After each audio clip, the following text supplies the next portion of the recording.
you're asking a question about women, and I want to answer it.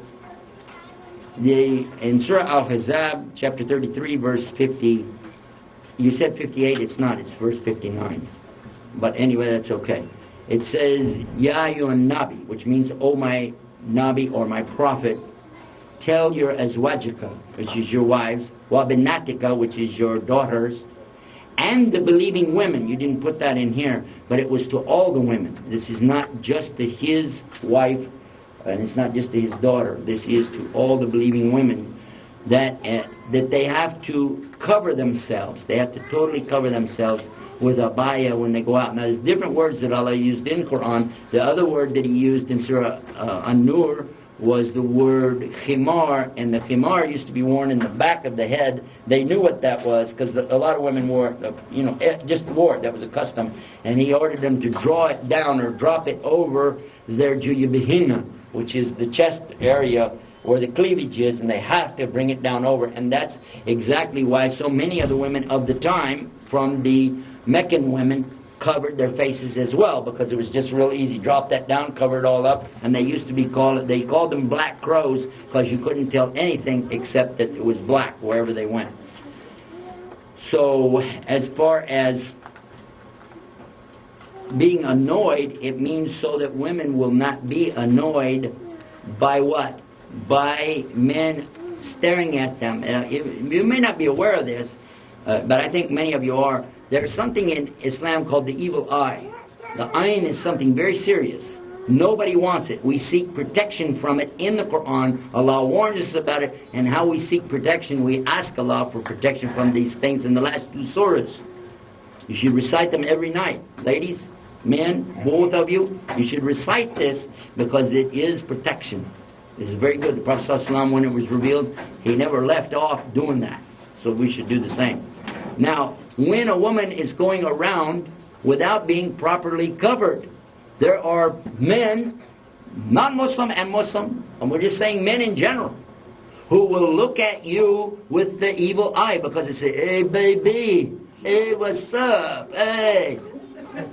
Or even in their heart, and it's still the ayn on you. And Allah is warning you. That's why we warn the sisters, don't turn your hijab into artwork.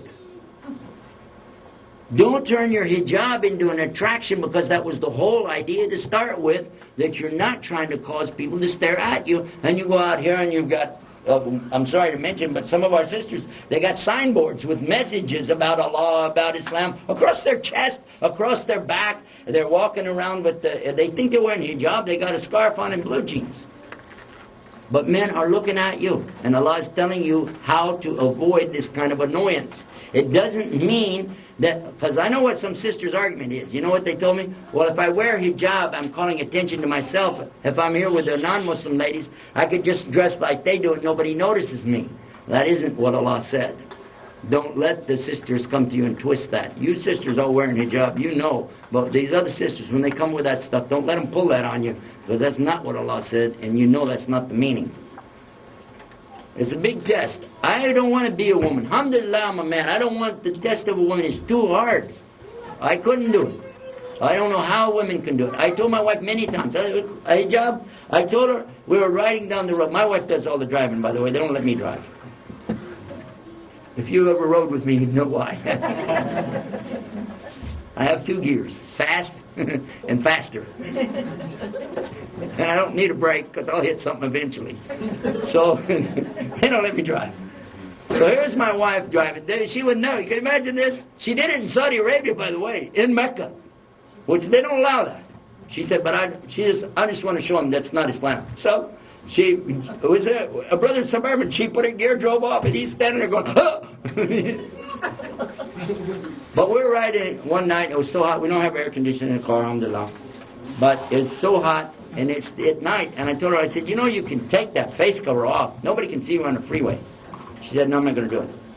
She said, what if a truck passed by? I said, a truck? How is he going to see you at night? He's trying to see the road. Just, you know, you can relax. And when I'm talking to her, she said, you know what? Allah can see me, and I'm happy. I said, okay. So I don't want to be a woman. It's too hard. It's too hard. You girls have so much that you have to put up with, including us.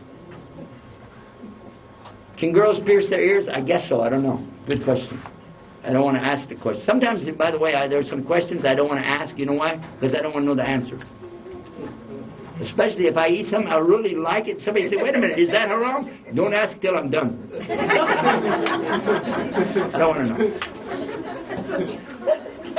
know.